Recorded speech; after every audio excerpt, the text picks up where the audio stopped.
Welcome students, आज हम समझेंगे कि किसी ग्रुप डाटा का रेंज कैसे फाइंड आउट किया जाता है और क्या इसका कंसेप्ट है। बेसिकली रेंज जो है, जब हम अनग्रुप की बात करते हैं तो मैंने आपको जैसे बताया था कि आप मैक्सिमम ऑब्जर्वेशन में से मिनिमम ऑब्जर्वेशन जो है वो माइनस कर लेते हैं, उसका फ़र्क ले लेते हैं तो रेंज आ जाती है। बिल्कुल यही कंसेप्ट ग्रुप डाटा पे अप्लाई हो रहा होता है।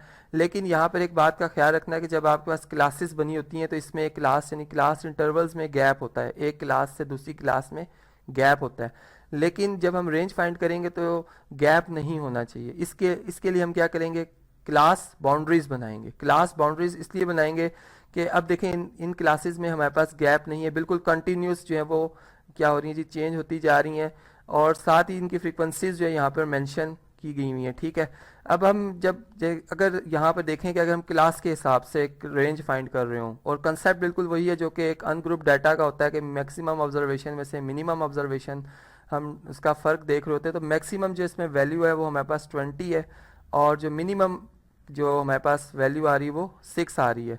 अब 6 बेसिकली जो है वो लोअर क्लास, या आप ये कह सकते हैं कि इस जो स्मॉलेस्ट क्लास है उसकी लोअर क्लास लिमिट है। ठीक है, जबकि 20 जो यहाँ पे मैंने मेंशन किया ये जो हमारे पास सबसे लास्ट क्लास है जिसको हम कह सकते हैं हाईएस्ट क्लास की अपर क्लास लिमिट है। ठीक है, तो यहाँ पे अगर रेंज देखी जाए क्लास इंटरवल के हवाले से, ठीक है, यहाँ मैं आई लिख देता हूँ ताकि याद रहेगा, और यहाँ से हम मैक्सिमम ऑब्जर्वेशन में से मिनिमम ऑब्जर्वेशन जब सब्ट्रैक्ट करेंगे तो हमारे पास जो जवाब आता है वो 14 आ रहा है। ठीक है, अब ये उस केस में जब हम क्लास बाउंड्रीज नहीं बनाते।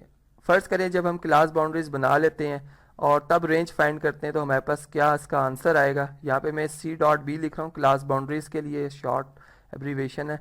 अब देखें इसमें जो हमारे पास जो lower class boundary of the smallest class है या फर्स्ट जो क्लास में आ रही वो हमारे पास 5.5 है, जबकि जो हमारे पास जो हाईएस्ट क्लास की अपर क्लास बाउंड्री वो 20.5 है।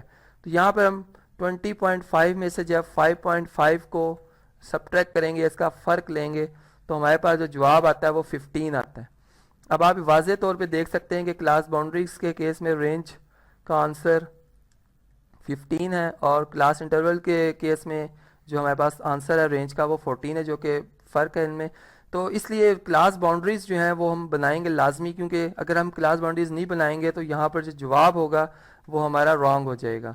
प्लस इसमें जो हमने बात सीखी कि जब हम ग्रुप डाटा का यानी जो हमने इसमें ओवरऑल जो हमने हमारी ऑब्जर्वेशन आई कि रेंज जब हम फाइंड कर रहे होते हैं तो इसका एक फार्मूला हमने बना लिया यहाँ पर, जिसको हम इन जनरल केस के ऊपर अप्लाई कर सकते हैं इस तरह से कि अगर आपने ग्रुप डाटा की रेंज फाइंड करनी है तो आप क्या अपर बाउंड्री ऑफ दी, चूंकि जिस तरह से मैंने ऊपर आपको बताया 20.5 हमने लिखा था, तो हम लिखेंगे अपर boundary of the highest class. ठीक है, अपर boundary of the highest class, इसको मैं H.C लिख देता हूँ, हाईएस्ट क्लास की शॉर्ट फॉर्म है। ठीक है, और इसका फ़र्क लिया जाएगा, डिफरेंस लिया जाएगा lower boundary of the, boundary same आ रहा है, ऑफ दी लोएस्ट क्लास या स्मॉलेस्ट क्लास कह सकते हैं। ठीक है, तो ये इसका एक जनरल फार्मूला बन गया। अब आपके पास कोई भी क्वेश्चन हो, ठीक है, जो ग्रुप डाटा से रिलेटेड होगा, आप रेंज इस फार्मूला की बेस पर फाइंड आउट कर सकते हैं।